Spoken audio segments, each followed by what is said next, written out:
A Room with a View. Chapter 14. How Lucy Faced the External Situation Bravely.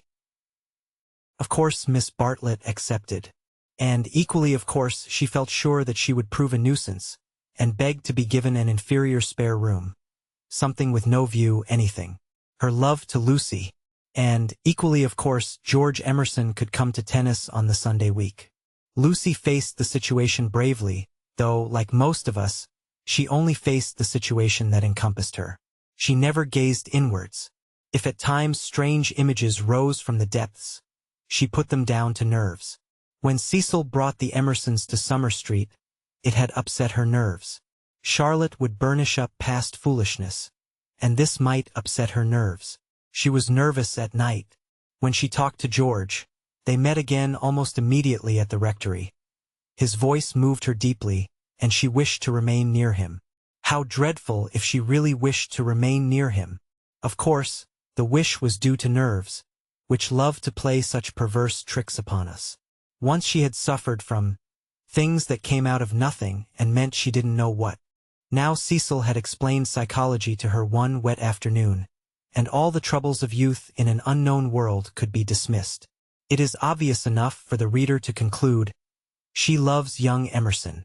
A reader in Lucy's place would not find it obvious. Life is easy to chronicle, but bewildering to practice, and we welcome nerves or any other shibboleth that will cloak our personal desire. She loved Cecil. George made her nervous. Will the reader explain to her that the phrases should have been reversed? But the external situation, she will face that bravely. The meeting at the rectory had passed off well enough. Standing between Mr. Beebe and Cecil, she had made a few tempered allusions to Italy, and George had replied. She was anxious to show that she was not shy, and was glad that he did not seem shy either. "A nice fellow," said Mr. Beebe afterwards. "He will work off his crudities in time. I rather mistrust young men who slip into life gracefully." Lucy said, "He seems in better spirits.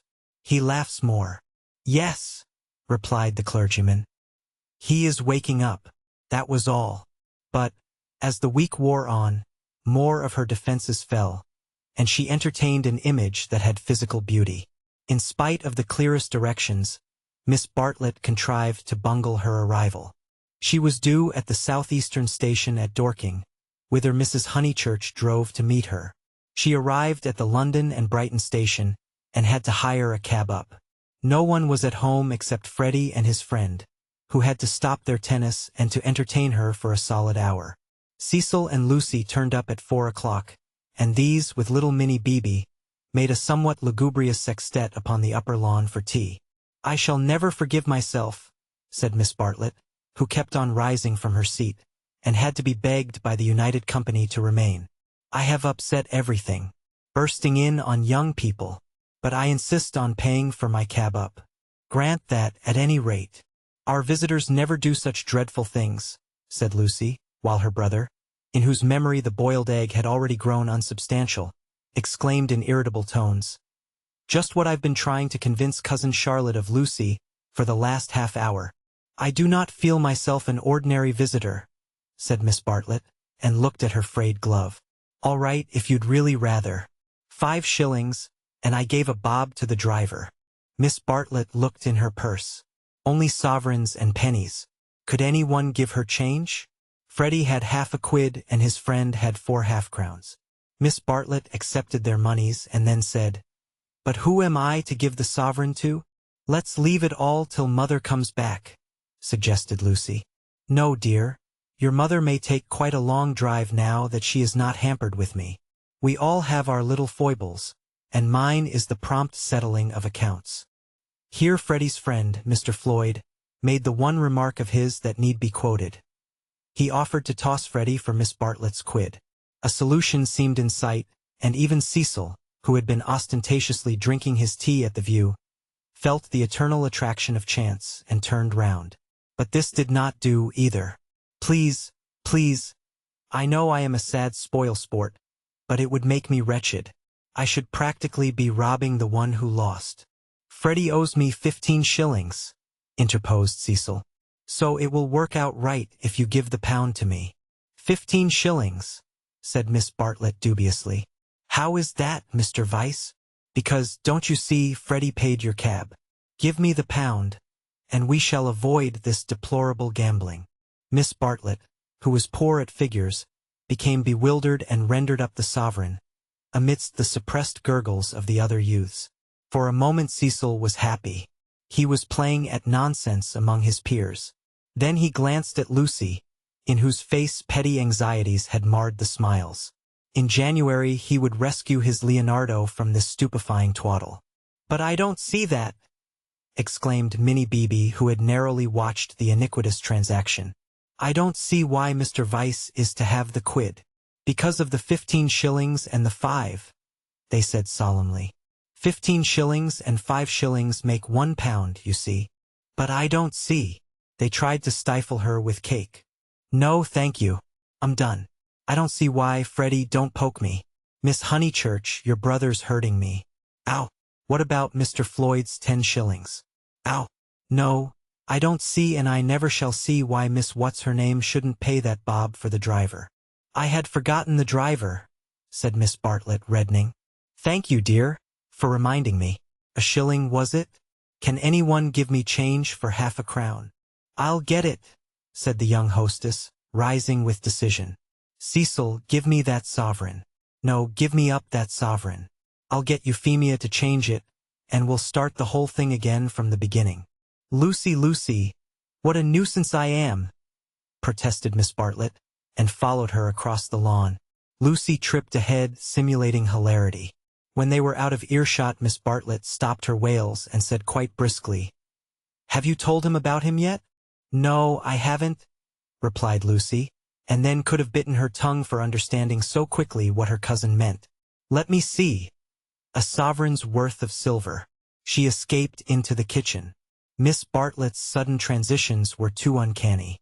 It sometimes seemed as if she planned every word she spoke or caused to be spoken, as if all this worry about cabs and change had been a ruse to surprise the soul. "No, I haven't told Cecil or anyone," she remarked when she returned. "I promised you I shouldn't. Here is your money, all shillings except 2 half-crowns. Would you count it? You can settle your debt nicely now." Miss Bartlett was in the drawing-room, gazing at the photograph of St. John Ascending, which had been framed. "How dreadful!" she murmured. "How more than dreadful, if Mr. Vice should come to hear of it from some other source." "Oh, no, Charlotte," said the girl, entering the battle. "George Emerson is all right, and what other source is there?" Miss Bartlett considered. "For instance, the driver. I saw him looking through the bushes at you. Remember, he had a violet between his teeth." Lucy shuddered a little. "We shall get the silly affair on our nerves if we aren't careful. How could a Florentine cab driver ever get hold of Cecil? We must think of every possibility." "Oh, it's all right. Or perhaps old Mr. Emerson knows. In fact, he is certain to know. I don't care if he does. I was grateful to you for your letter, but even if the news does get round, I think I can trust Cecil to laugh at it." To contradict it? No, to laugh at it. But she knew in her heart that she could not trust him, for he desired her untouched. "Very well, dear, you know best. Perhaps gentlemen are different to what they were when I was young. Ladies are certainly different. Now, Charlotte," she struck at her playfully, "you kind anxious thing, what would you have me do? First you say, 'Don't tell,' and then you say, 'Tell.' Which is it to be? Quick." Miss Bartlett sighed. "I am no match for you in conversation, dearest. I blush when I think how I interfered at Florence, and you so well able to look after yourself and so much cleverer in all ways than I am. You will never forgive me. Shall we go out, then? They will smash all the china if we don't." For the air rang with the shrieks of Minnie, who was being scalped with a teaspoon. "Dear, one moment. We may not have this chance for a chat again. Have you seen the young one yet?" "Yes, I have." "What happened?" "We met at the rectory." "What line is he taking up?" "No line. He talked about Italy like any other person. It is really all right. What advantage would he get from being a cad, to put it bluntly? I do wish I could make you see it my way. He really won't be any nuisance, Charlotte.